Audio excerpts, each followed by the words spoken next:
During the dawn of the world's creation, existence was a figurative and literal crucible, and in these harsh millennia, life had to get creative if it wished to survive.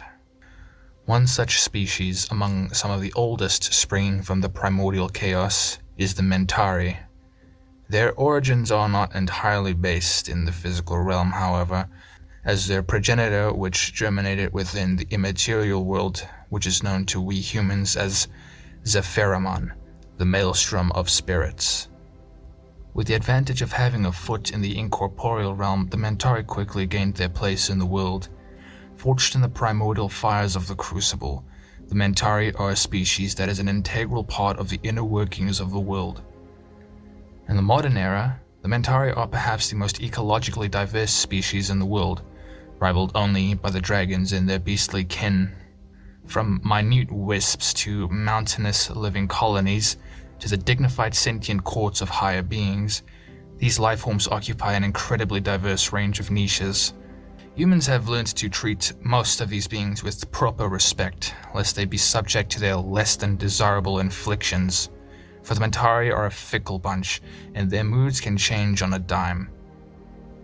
All species of Mentarii have psionic abilities in some form or another.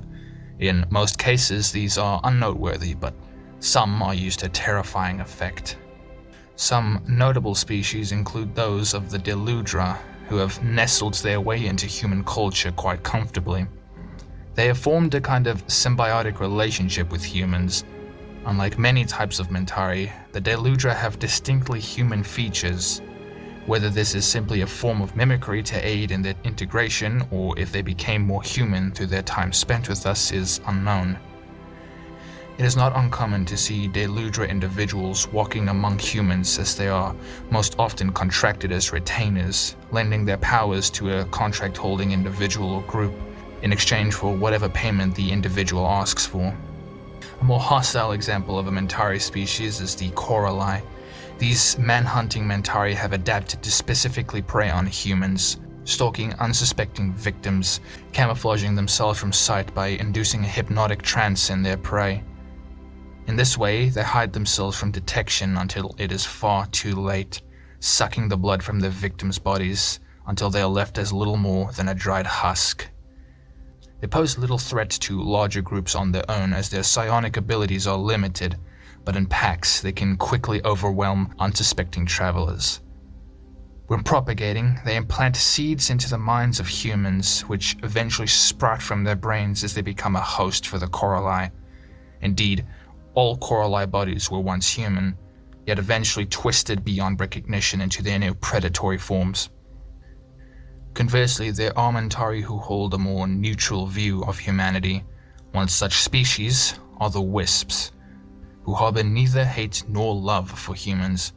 They are spirits who hold the balance and protect their homes from harm. When entering their territory, you would be wise to do your best to act the part of a good guest, and thus not make trouble for your hosts. Countless bonfire stories have been shared in terrified whispers of encounters with these spirits. It is said that the Wisps may aid travelers, but if not shown the respect they are owed, they will enact unspeakable horrors onto the offender, often in gruesomely ironic ways, such as transforming greedy lumberjacks into trees, having game hunters mauled by the carcasses of their own prey, or even turning their skins inside out. There is no end to their often morbid creativity, as many such cautionary tales would suggest. The Mentarii are terrifying and dangerous, with their ethereal nature meaning that our understanding of them is near non-existent, and thus the idea of killing one is next to impossible. Despite this, there are those to whom this dreadful task is a challenge worth risking death, or possibly worse.